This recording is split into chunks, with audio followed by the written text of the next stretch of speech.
Too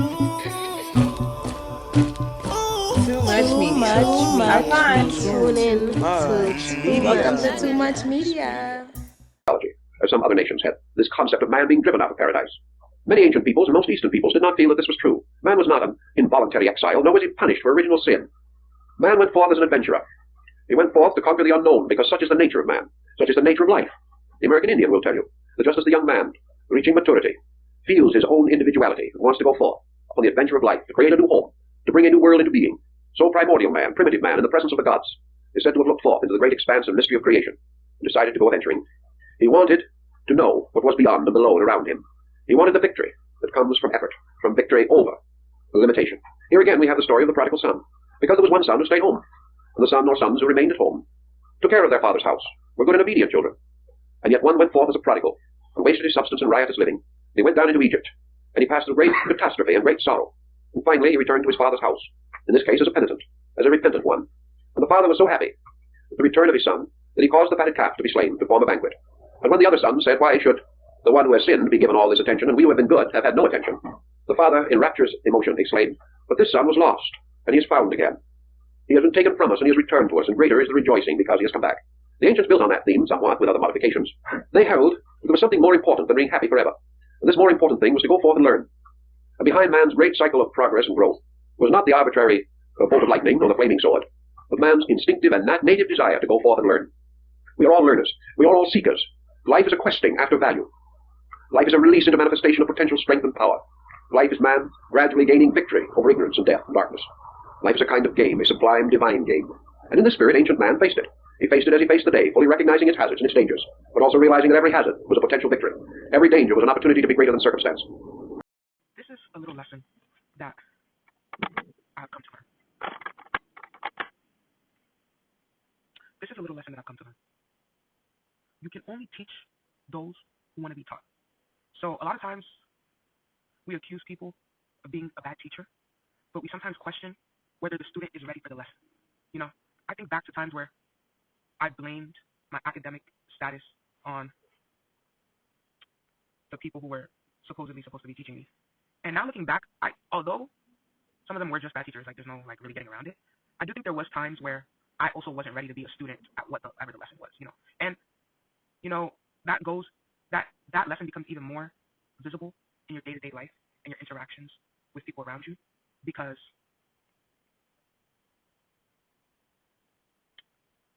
I would say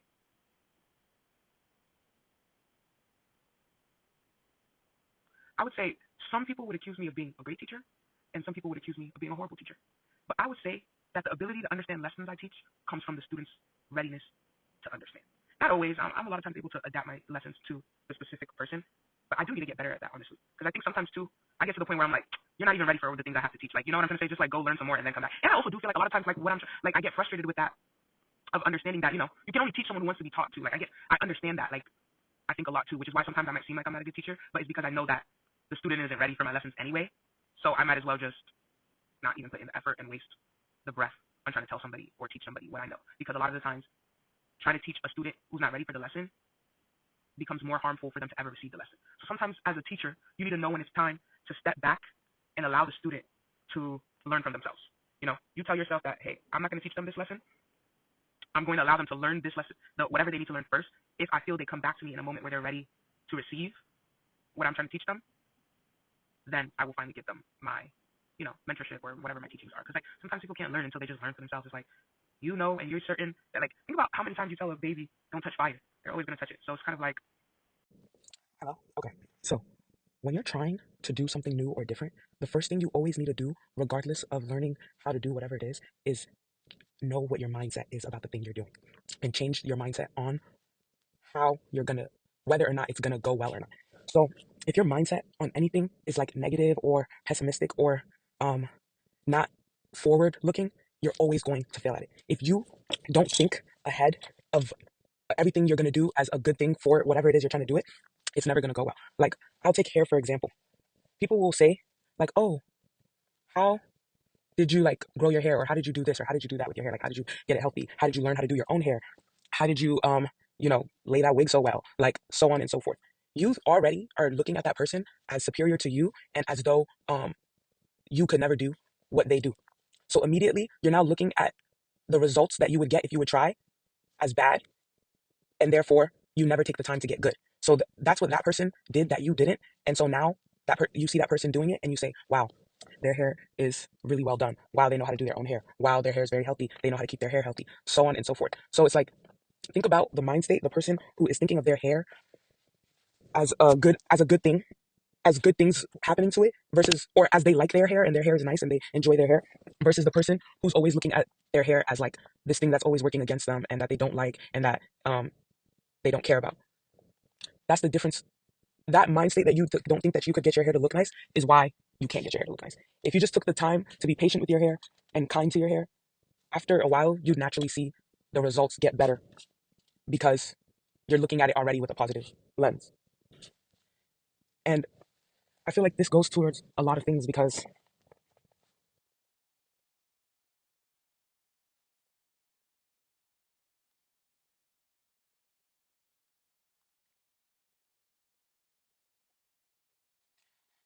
most people give up on things that they would see results in right before the results start to come. So it's like when you're thinking of things with a positive mind state, you end up staying because you're not there only for results. You're there with like other things in mind about whatever it is um, that you learn because your mind state is positive on it. You know, you're like, oh, I like it. I like it when my hair looks like this. I didn't like it as much when it looked like that. I liked it when it was doing when I did this, but it caused that. Like you're paying attention to other things rather than just the negative things about it. Like, oh, it doesn't look like this person's, or oh, um, I it never does this the way this person's does. Oh, I always have to do this in order for it to be like this. So, if you have to take extra steps or whatever it is you have to do what you have to do, if you like enjoy doing it for yourself, then you're more likely to do it as well. And when you're doing it,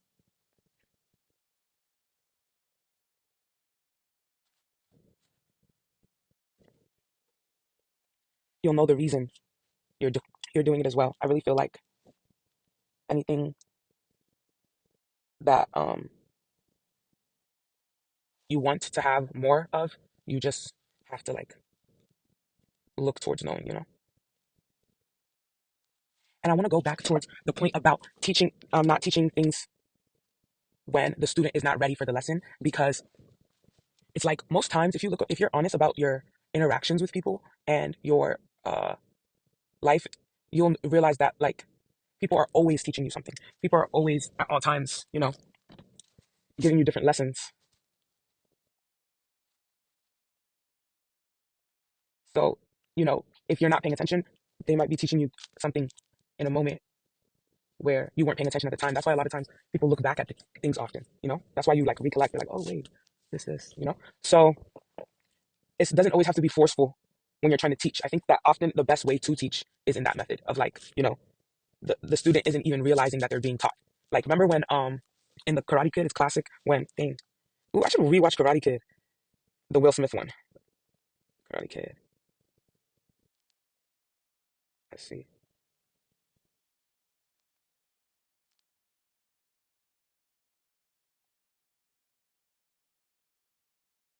Okay, Miyagi. Mr. Miyagi was making him like clean all the time, and he didn't understand why. And then when he was ready to teach him how to fight, he realized that all the things that he was learning when he was cleaning got him ready for fighting. So it's like, sometimes it's easy to get frustrated when you always try to feel like you need to get your point across in the moment you want to get your point across. Sometimes take time to get your point across because it's often more effective than rushing to enforce your point because it makes it like um it adds a lot of contention. So you know that is a part of like is are they ready for that information? Because like who knows if Mr. Miyagi got straight to just teaching him fighting in the classic this is how you fight way, which is how they're doing it at the dojo, he wouldn't be able to catch up to speed maybe of their level of years versus his level of instinct. Do you see? So that was a valuable lesson. I feel like I need to watch that movie. But um